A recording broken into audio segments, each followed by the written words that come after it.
Ribosome की खोज 1955 में रोमानियाई अमेरिकी कोशिका विज्ञानी जॉर्जी पलाडे ने की थी। इलेक्ट्रॉन माइक्रोस्कोप की सहायता से कोशिकाओं का अध्ययन करते समय उन्होंने कोशिका में कुछ छोटे घने कण देखे, जिन्हें बाद में पलाडे कण कहा गया और आज हम उन्हें राइबोसोम के नाम से जानते हैं। राइबोसोम शब्द दो भागों से मिलकर बना है।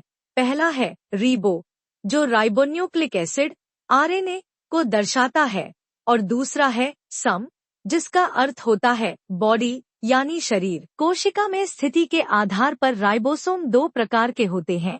फ्री राइबोसोम, ये साइटोप्लाज्म में स्वतंत्र रूप से तैरते हैं और ऐसे प्रोटीन बनाते हैं जो कोशिका के भीतर कार्य करते हैं। बाउंड राइबोसोम, ये एंडोप्लाज्मिक रेटिकुलम से जुड़े होते हैं और इसकी सतह को रफ बनाते हैं, इसलिए इसे रफ एंडोप्लाज्मिक रेटिकुलम कहा जाता है। ये वे प्रोटीन बनाते हैं जो या तो कोशिका से बाहर भेजे जाते हैं या कोशिका की झिल्ली में प्रयुक्त होते हैं। राइबोसोम का निर्माण न्यूक्लियोलस में होता है, जो कि न्यूक्लियस के अंदर एक विशेष क्षेत्र होता है। इस प्रक्रिया को राइबोसोम बायोजेनेसिस कहा जाता है। संरचनात्मक रूप से राइबोसोम प्रोटीन और आरएनए से मिलकर बना होता है। आरएनए सामान्यतः सिंगल स्ट्रैंडेड होता है। प्रत्येक राइबोसोम दो अलग अलग उपखंडों से मिलकर बना होता है।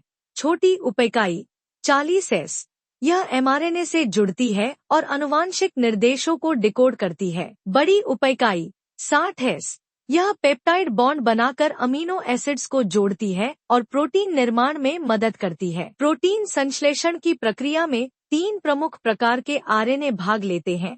पहला, मैसेंजर आरएनए, यह आनुवांशिक जानकारी को न्यूक्लियस से राइबोसोम तक लेकर जाता है। जब राइबोसोम इस संदेश को प्राप्त कर लेता है तो प्रोटीन बनाना शुरू करता है, जिसे ट्रांसलेशन कहा जाता है। दूसरा, ट्रांसफर आरएनए, यह साइटोप्लाज्म में पाया जाता है और सही अमीनो एसिड्स को राइबोसोम तक लाता है ताकि वे एमआरएनए कोड के अनुसार जुड़ सकें। तीसरा, राइबोसोमल आरएनए, यह राइबोसोम का एक महत्वपूर्ण संरचनात्मक और उत्प्रेरक घटक होता है और प्रोटीन संश्लेषण में अहम भूमिका निभाता है। अगर आपको वीडियो अच्छा लगा तो चैनल को सब्सक्राइब करना ना भूलें। धन्यवाद।